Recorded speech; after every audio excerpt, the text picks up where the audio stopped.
បាទអនុញ្ញាតគ្រប់ជំរាបសួរត្រង់អាយដាមលោកជំទាវលោកស្រីនាងកញ្ញាជនរួមជាតិក្នុងនិងក្រៅប្រទេសថ្ងៃនេះជាថ្ងៃទី15ខែវិច្ឆិកាឆ្នាំ2025ខ្ញុំបាទនឹងក្រុមការងារអង្គភាពសារព័ត៌មានបានចុះមកយកព័ត៌មានផ្ទាល់អឺអញ្ចឹងសូមអស់លោកស្រីនាងកញ្ញាញាតិញោមពុទ្ធបរិស័ទទាំងអស់ដែលនៅក្នុងបណ្ដាញក្នុងនិងក្រៅប្រទេសនិងប្រព័ន្ធទូរស័ព្ទ YouTube ក្តីដែលបានឃើញคลิปវីដេអូនេះហើយសូមមេត្តាជួយតាមដានទាំងអស់គ្នាបាទអញ្ចឹងក៏សូមអនុញ្ញាតអញ្ជើញអស់លោកស្រីមកជួបនឹងជនរងគ្រោះម្នាក់ដែលជាគាត់រងគ្រោះដោយប្តីស្លាប់បាទអញ្ចឹងយើងចង់ដឹងថាក្នុងជីវភាពរបស់គាត់មានជីវភាពយ៉ាងណាអញ្ជើញអស់លោកស្រីមកតាមដានជាមួយនឹងយើងខ្ញុំដូចតទៅបាទជំរាបសួរបងស្រីចាជំរាបសួរបាទថាបងស្រីឈ្មោះអ្វីដែរឈ្មោះហេងយ៉ាន់ឌីហេងយ៉ាន់ឌីចាបាទហើយគ្រួសារបងទៅណាដែរគ្រួសារខ្ញុំគាត់ស្លាប់3ខែហើយមូលហេតុអ្វីរោគគារោគគាត់ហត់ទៅស្លាប់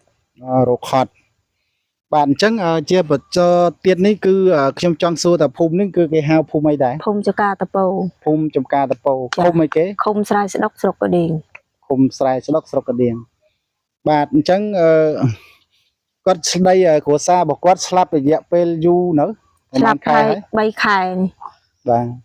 បាទ3ខែហើយចាអញ្ចឹងនេះគឺជាកូនเนาะចាកូនបាទហើយកូនបានរៀនសូត្រដែរអត់ចាកូនចាប់ពីខ្មោចប៉ាវិញគាត់នឹងទៅបានចូលរៀនទេកង់ខូចអត់មានលុយទៅធ្វើកង់ខូចអត់មានលុយទៅធ្វើហើយអានេះផ្ទះនេះសាងសង់ដោយខ្លួនឯងឬក៏ពេលគេដំណើរពីប្តីមកធ្វើខ្លួនឯងផ្ទាល់ដៃខ្លួនឯងផ្ទាល់បាទផ្ទះកន្លែងខ្មោចប្តីរើចោលអញ្ចឹងខ្មោចប្តីនៅនឹងដែរនៅកន្លែងហ្នឹងផ្ទះនោះបាទអញ្ចឹងរាល់ថ្ងៃហ្នឹងស្រែមានដីស្រែចំការអីម្នាក់អាស្រ័យផលហូបដែរអត់រាល់ថ្ងៃអត់មានទេអញ្ចឹងចែអាស្រ័យដោយសារអីបានយកមិនអីបរិភោគដល់រងៃធ្វើអីគេវិញតែញកតែញអីហូបអត់មានអីហូបផងកមានប៉ុណ្ណឹងកនេះសល់វាខ្មោចប្តីទៅអស់ហើយប៉ុណ្ណឹងនេះគឺធុងកមែនទេចាកប៉ុណ្ណានេះបាទខ្ញុំតាំងពីកើតមកអត់ដែលឃើញអង្គសល់ប៉ុណ្ណឹងទេអស់លោកស្រីលោកអស់ប៉ុណ្ណឹងទៅត្រង់ឯកឧត្តមគិតពិចារណាមើលខ្ញុំក៏វាហួសចិត្តដែរអញ្ចឹងពេលអស់តែអង្គនេះចាយបានអ្វីហូបទៅអស់ប៉ុណ្ណឹងទៅខ្ញុំដើរឬកគូទៅហូបមួយកូនកស្រូវនឹងកនេះស្រូវកគូអញ្ចឹងហ៎ចាបានគាត់អត់មានស្រែអាស្រ័យផលស្រូវដំណាំអីហូបទេដោយសារអាស្រ័យមានគេចូលកន្លែងណាហ្នឹងទៅរើសកគួរដើម្បីយកមកកិនបុកអីចឹងណាអញ្ចឹងកន្លងមកដែលអាញាធัวភូមិឃុំអីគេដែលចុះមកមើលចាដែរអត់ចុះមកមើលតើកខ្មោចប្តីស្លាប់មិញជួយលុយ100000ក៏មកូនក្រងពីប្តីស្លាប់ជួយលុយ100000ក៏មកកូនក្រងចារយៈពេលប្រហែលខែដែរហើយ3ខែហើយ3ខែហើយក្រោយមកអត់មានគាត់មកចុះមកមើលទៀតទេเนาะជីវភាពយើងចាប់ពីនឹងមកដែរមកទេបាទអញ្ចឹងអស់លោកស្រីនាងកញ្ញាទ្រង់ឯកឧត្តមពិនិត្យមើលផ្ទះរបស់គាត់ចុះហើយអូនដែលចូលរៀនដែរអត់ប្រងៃអត់អញ្ចឹងកូនចង់រៀនអត់ចាចង់រៀនហើយបើចង់រៀនចូលថ្នាក់ទីប៉ុន្មានទី2ហើយទី3អញ្ចឹងពីមុនមកធ្លាប់រៀនដែររៀនណាទី2តាវាដុកដល់ពេលប៉ាស្លាប់ទៅអត់មានអ្នកជូនទៅរៀនក៏ឆ្លើយអត់រៀនចេះជីហើយកង់ខូចអ្នកជូនទៅរៀនសាលាឆ្ងាយទេអត់កូនសាលានៅវត្តកងានវត្តកងានឆ្ងាយហ៎បាទឆ្ងាយដែរណាឆ្ងាយដែរបាទហើយកូនអត់មានខោអាវអីសម្លៀកពាក់រៀនទេអត់អត់មានទេណាអត់មានឆៃកតាបអីអត់មានទេកតាបមានតែហែកតាបមានតែហែកបាទអញ្ចឹងនេះគឺជាជីវិតពិតណាគ្រួសាររបស់ប្អូនตั้งតែគ្រួសារគាត់ខូចទៅគាត់រស់នៅអាស្រ័យផ្ទះនេះសាងសង់ដោយខ្លួនឯងគុំនងគាត់បាទជាចុងក្រោយចែប្អូនស្រីមានគោលបំណងយ៉ាងណាដែរដើម្បីជួយនឹកដល់សម្ដេចពុកសម្ដេចម៉ែឬលោកគណៈធិបតីសម្ដេចរដ្ឋមន្ត្រីហ៊ុនម៉ាណែតហើយឬក៏ក្រុមការងារមន្ត្រីអាជ្ញាធរអីគាត់ជួយអីដល់ប្អូនជួយសម្ដេចអូសម្ដេចតាជួយឲ្យបានផ្ទះសុំផ្ទះមកកូនខ្នង ទៅ សុំផ្ទះមកកូនខ្នង ចា បាទហើយមានខ្វះខាតលុយកាក់ ខ្វះខាតលុយកាក់ទិញកហូបសុំទិញកហូបបន្តិច សុំទិញតិចទេ ចា ហ្នឹងហើយហើយអ្វីនេះគឺក្រៅបំណងគោលបំណងចង់អីដើម្បីចិញ្ចឹមជីវិតតទៅថ្ងៃមុខ ចាតទៅថ្ងៃមុខ តាមមើលទៅដូចអត់មានភ្លើងឲ្យប្រើទេ ភ្លើងតមកផ្ទះប្អូន អូផ្ទះប្អូនមានបងប្អូននៅចិត្តដែរ ចានេះប្អូនខ្ញុំ អូ ចា ហើយប្អូនថាតអ្នកគាត់អ្នកអត់ឬក៏ធូធាដែរគ្រាន់ដែរ ប្អូនអត់ដែរហ្នឹង អូបាទអត់ទាំងគ្រួសារបងក៏អត់ប្អូនក៏អត់នឹងពីណាយកពីណាទេតែអានេះជាក់ស្ដែង ចា ហើយផ្ទះនេះចែធ្វើដោយខ្លួនឯងមែន ចាធ្វើខ្លួនឯងផ្ទើតែឯងទៅហើយ ទៅផ្ទាល់តែឯង ចា ហ្នឹង ធ្វើផ្ទើតែឯង មើលទៅ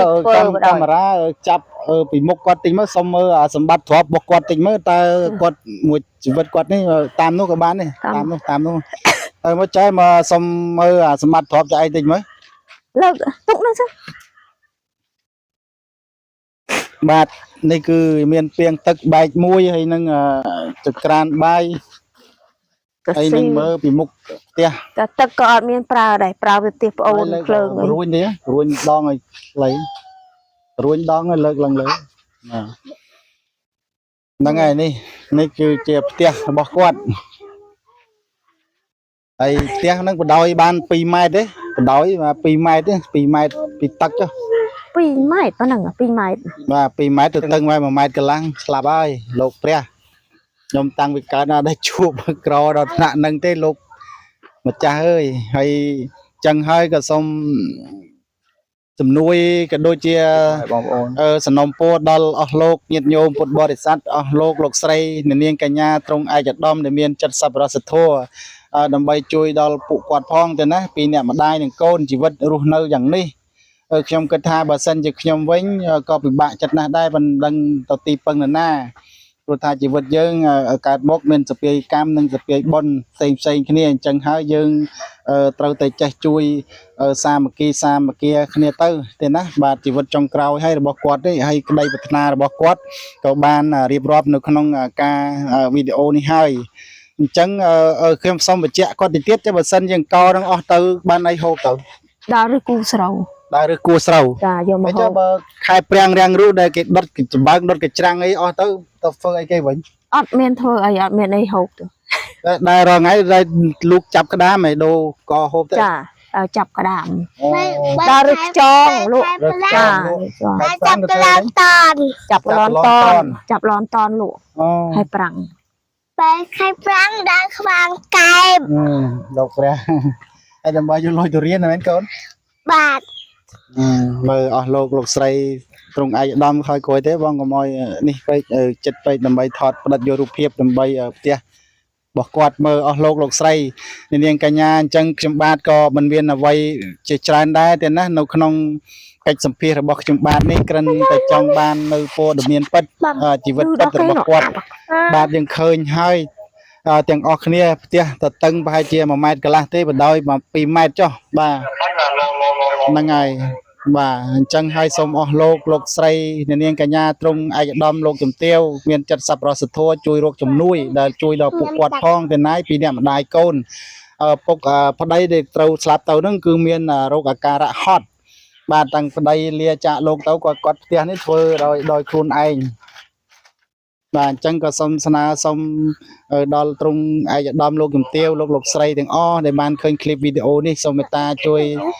ចែករំលែកដើម្បីបេះពីមាត់បង្រត់ពីកជួយគាត់ម្នាក់បន្តិចបន្តួចផងណាដើម្បីឲ្យគាត់មានការរស់នៅ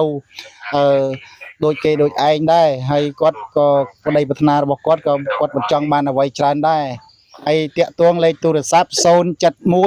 46 246 46បាទហើយតាក់ទងនឹងក្រុមការងារក៏បានបាទតាក់ទងនឹងក្រុមអង្គភាពក៏បានបាទអញ្ចឹងក៏ខ្ញុំជាចុងក្រោយខ្ញុំបាទក្រុមការងារក៏សូមធ្វើការអនុញ្ញាតក្រុមជម្រាបលាដល់អស់លោកស្រីនាងកញ្ញាតែប៉ុណ្ណេះសិនសូមអរព្រះគុណនិងសូមអរគុណបាទសូមជម្រាបលាគឺតាណានេះ